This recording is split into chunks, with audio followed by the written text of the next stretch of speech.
let's talk a little bit about solutions and conductivity. Conductivity simply means, does it conduct electricity? Well, if there's ions in solution, a solution will conduct electricity. Remember, an ion is a charged atom.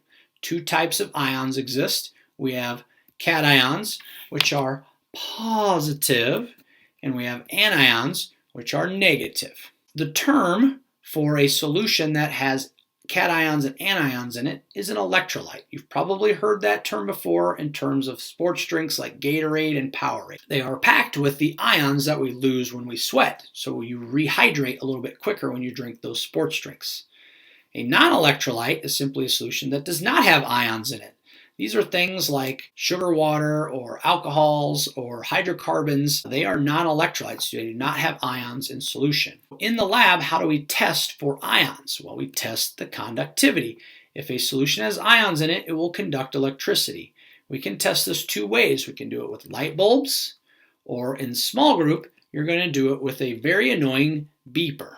So we're going to test the conductivity of a few samples and determine whether they are electrolytes or non-electrolytes. We're going to use this light bulb, and if a solution is an electrolyte, then it's going to be a very bright light. If it's a weak electrolyte, it's going to be a very dim light, and if it doesn't light up at all, it's a non-electrolyte. So let's start by testing distilled water. If you see very closely at the distilled water, you get the filament is barely glowing there. It's a very, very low light, which means distilled water, which is just pure water, is a very, very weak electrolyte. So what does that mean? That means there are some ions in solution, but mostly the water itself is just existing as molecules. It's just H2O. But H2O does break up into ions just a very little bit. It'll break up into H plus and OH minus ions. Those are the ions that are causing the conductivity. When it comes to the water itself, it's mostly molecules and only a few ions. That's why the light is very, very dim. So now let's test some tap water. You can see the tap water gives us a very low light. A little bit stronger electrolyte, but still not very strong. What we're getting here is a little bit of the dissociation of the water into H plus and OH minus. But the real reason why this light is a little bit brighter is because tap water comes from the groundwater or from another source where there's ions already in the water, like calcium and magnesium and nitrate. And then sometimes Omaha or other cities put other ions in the water, like fluoride. There's ions in tap water that make it conduct electricity a little bit better. That's why the light is a little bit brighter. So let's test vinegar next, and you can see we get a little bit brighter light still, a medium light, which means vinegar is a good electrolyte. When you look at the formula of vinegar, you see it's CH3COOH. Well, if we have a bright light, that means that substance breaks up into ions. So there's going to be a few molecules in solution, but we get mostly ions. We get H plus and acetate ions.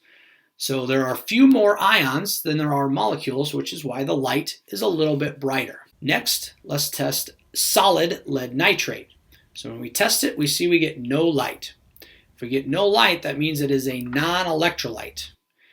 Lead nitrate in solution, you will see, will conduct electricity, but in its solid form, there are no ions. If there aren't any ions, it's not going to conduct electricity. We need water to create those ions. So let's go ahead and test a solution of lead nitrate. You can see that the light is very bright. Lead nitrate is a strong electrolyte. That's because the solid lead nitrate breaks up into lead ions and nitrate ions, and there's lots of them. So there's a very high conductivity. Let's test ethyl alcohol. You can see we get no light. That means ethyl alcohol is a non-electrolyte, which means it does not break up into ions. It stays in its liquid form. There are no ions, just all molecules. Now sugar water, when we test that, you see we get a very, very low light. In fact, it looks a lot like the distilled water sample. Well, that's because the sugar is dissolved in distilled water. The distilled water is causing that filament to glow right now.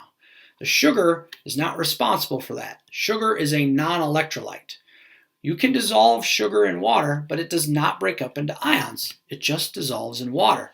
So when you take C12H22O11 solid, it just becomes C12H22O11 aqueous, dissolved in water. There are no ions in the solution, It is all molecules.